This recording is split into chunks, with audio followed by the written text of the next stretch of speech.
The lives of complete families were snuffed out in minutes last Sunday. Horrific, devastating. You begin to run out of descriptive adjectives trying to describe the church shooting that killed 26 people. Then again, it was another in a disturbing trend we see in this country.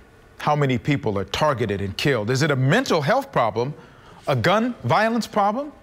A Boston Globe cartoonist Dan Wasserman framed it this way, with the person behind the podium saying it's weirdos expressing aggressive pathologies on normal society, spelling out weapons.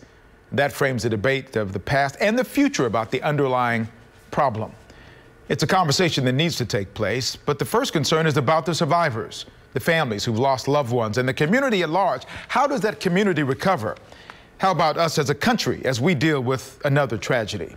Retired Brigadier General Tom Kolditz has spent a good deal of his life training people about how to deal with these kinds of situations. Among his several degrees is a PhD in psychology. He is the director of the Doerr Institute for New Leaders at Rice University. Thank you for being here, sir. Thank you for having me. This is an evolving problem. What do you think the key is to the Sutherland community being able to recover from what they've had to go through last week?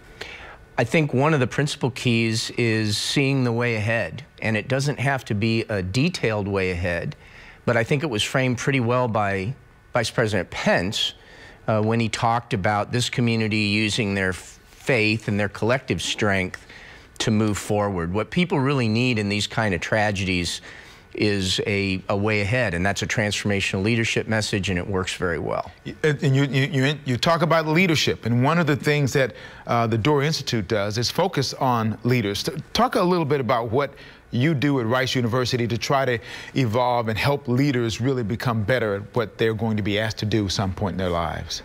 Well, at the Doerr Institute, our focus is on the development of Rice students as leaders. So we don't teach theory, we don't teach classes.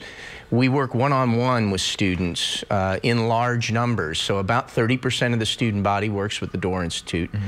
Mm-hmm.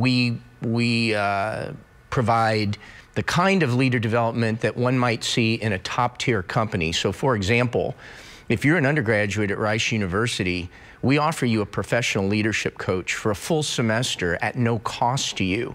These are the same coaches that are coaching in oil companies and other parts of the Houston business community.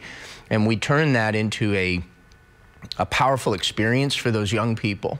Can the qualities be learned to be able to take the critical leadership role in a community like Sutherland right now? Can potential leaders learn what they need to know how to do in those circumstances? Absolutely. What's needed in that community in terms of leadership is almost entirely learned or teachable.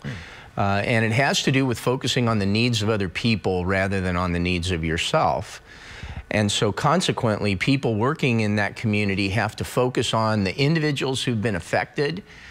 They have to frame the experience that they've had in a way that gives them some understanding of it when it seems inexplicable, and then move them ahead towards the future that they're going to have. And so many times these things are inexplicable, aren't they? I mean, we've seen that at Newtown, and we've seen that in various other places, Las Vegas. It's difficult to explain how this happened and why this happened. So the goal then is that to focus on going ahead, and that becomes a difficult challenge, does it not? Exactly. What makes it inexplicable is that the problem's so multifaceted. It includes issues of gun ownership, it includes issues of mental health, it includes issues of violence towards women, especially highlighted in this case with Sutherland Springs. So because it's so multifaceted, it's a little hard to see in its entirety all at once. So it's a mistake, I think, for people to focus on what really caused this. It's more important to focus on the strength and resilience of the community and how they're going to move forward. You talked about Vice President Pence saying the right things when he visited Sutherland Springs, and that brings to mind something else that we talked about earlier. And we talked about the kind of leadership when some people suffer from PTSD, that the level of PTSD went down based upon the quality of leadership that they may have had. Talk a little bit about that. Sure. Well, in my work in the military, we reviewed all the leadership research and all of the research on PTSD, and one of the findings was that in units that had strong leadership, the occurrence of PTSD was potentially as much as 20 to 25% less. than in units that had leadership that was not as strong or that was weaker.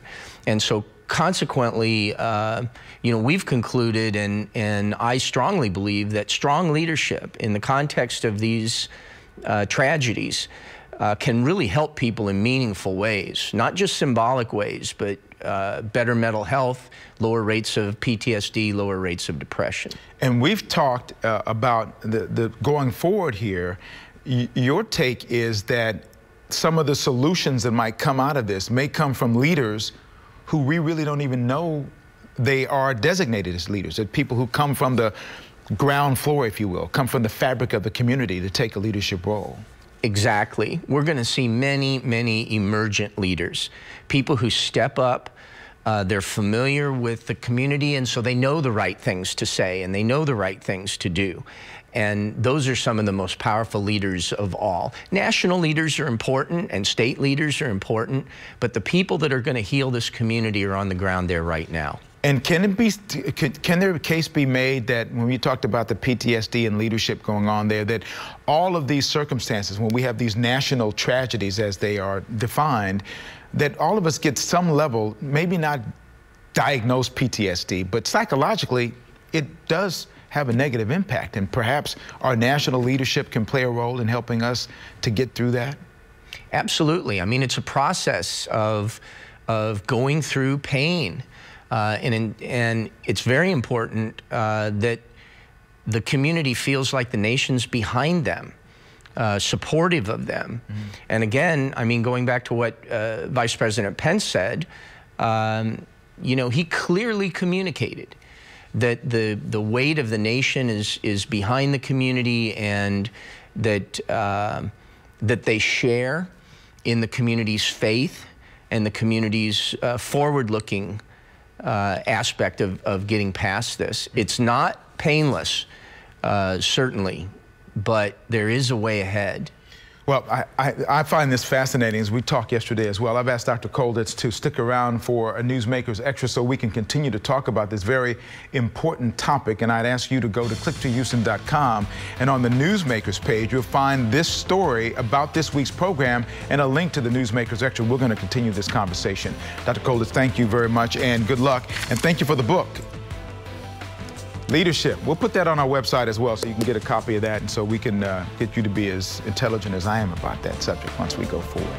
Just ahead, the topic of mental health in the Black community. How big of a problem is it, and what can be done?